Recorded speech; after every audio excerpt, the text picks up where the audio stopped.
നമ്മുടെ നാട്ടിൽ കഴിഞ്ഞ കുറേ കാലങ്ങളായി മയക്കുമരുന്ന് മാഫിയ പിടിമുറക്കുന്നു. അതിൻ്റെ ഏറ്റവും വലിയ കാഷ്വാലിറ്റി എന്ന് പറയുന്നത് നമ്മുടെ പുതുതലമുറയാണ്, നമ്മുടെ വിദ്യാർത്ഥികളാണ്. അങ്ങനെ ഒരു തലമുറയുടെ മസ്തിഷ്കത്തെ തന്നെ കാർന്നു തിന്നുന്ന ഈ മഹാവിപത്തിന് എതിരായിട്ടുള്ള വലിയൊരു യുദ്ധമാണ് ഓപ്പറേഷൻ തൂഫാൻ. അത് സംസ്ഥാന സർക്കാരും പോലീസ് ഡിപ്പാർട്ട്മെൻറ്റും എക്സൈസ് ഡിപ്പാർട്ട്മെൻറ്റും വിചാരിച്ചതുകൊണ്ട് മാത്രം നമുക്ക് ഈ ഒരു മിഷൻ കംപ്ലീറ്റ് ചെയ്യാൻ സാധിക്കില്ല. നമ്മുടെ പ്രിയപ്പെട്ട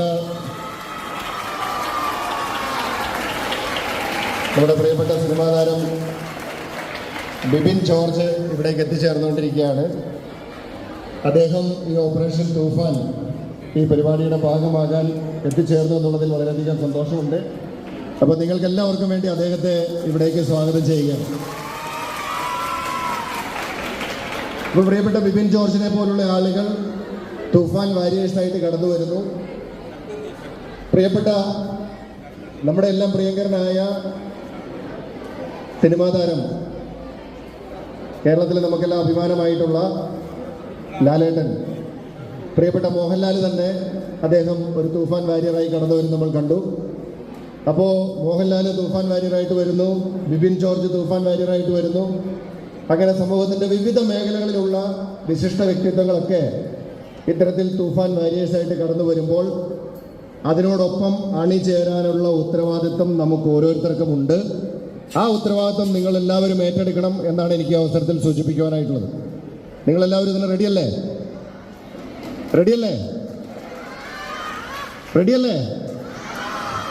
അപ്പോൾ എനിക്ക് വളരെയധികം സന്തോഷമായി. അപ്പോൾ ഇതിങ്ങനെ ഒരു പരിപാടിയായിട്ട് നമുക്ക് അവസാനിപ്പിച്ചാൽ പോരാ. നമ്മളിവിടെ പരിപാടിയൊക്കെ നടത്തി, സത്യപ്രതിജ്ഞയൊക്കെ ചൊല്ലി, ഫ്ലാഷ് മോബൊക്കെ നടത്തി, നമ്മൾ സ്കൂളുകളിലേക്ക് തിരിച്ചു പോകും, കോളേജുകളിലേക്കൊക്കെ പോകും. അവിടെ ചെല്ലുമ്പോൾ ഇത്തരത്തിലുള്ള എന്തെങ്കിലും പരിപാടി, ഇത്തരത്തിലുള്ള മയക്കുമരുന്നുമായി ബന്ധപ്പെട്ടിട്ടുള്ള എന്തെങ്കിലും തരത്തിലുള്ള പരിപാടികൾ ആരെങ്കിലും നടത്തുന്നത് നിങ്ങളുടെ ശ്രദ്ധയിൽപ്പെട്ടാൽ അത് സ്കൂള് അധ്യാപകരുടെ അടുത്തും നമ്മുടെ പോലീസിൻ്റെ അടുത്തും ഒക്കെ അറിയിക്കാനുള്ള ഉത്തരവാദിത്തം കൂടി നമ്മളൊക്കെ ഏറ്റെടുക്കണം. നമ്മളൊക്കെ അത് ഏറ്റെടുക്കാൻ തയ്യാറാവണം.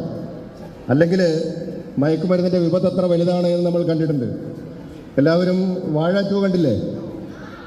വാഴ 2 കണ്ടായിരുന്നോ? ഇഷ്ടപ്പെട്ടില്ലേ?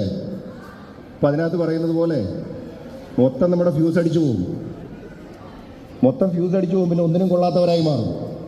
അപ്പം അതുകൊണ്ട് അങ്ങനെ മയക്കുമരുന്നിൻ്റെ ഒരു വിപത്തിലേക്ക് പോയി ഒന്നിനും കൊള്ളാത്തവരായി ഈ നാട്ടിൽ വരാനല്ല, മറിച്ച് ആ മയക്കുമരുന്നിനെ പ്രതിരോധിക്കുന്ന വാരിയേഴ്സായി നിങ്ങളുടെ കുടുംബം, നിങ്ങളുടെ നാടൊക്കെ ആഗ്രഹിക്കുന്ന തരത്തിലുള്ള വിജയം കൈവരിക്കുന്നവരായി മാറാൻ നിങ്ങൾക്ക് ഓരോരുത്തർക്കും സാധിക്കണം.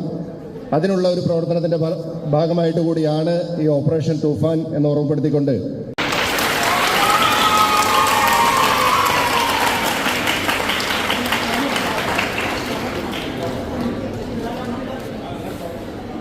ഈ നാടകം, നമ്മുടെ ഈ തിരുനാടകം എഴുതി സ്ക്രിപ്റ്റ് തയ്യാറാക്കി ഇതെല്ലാം കണ്ടക്ട് ചെയ്ത തോമസ് പാളക്കാരനെ ഈ വേദിയിൽ ആവശ്യം.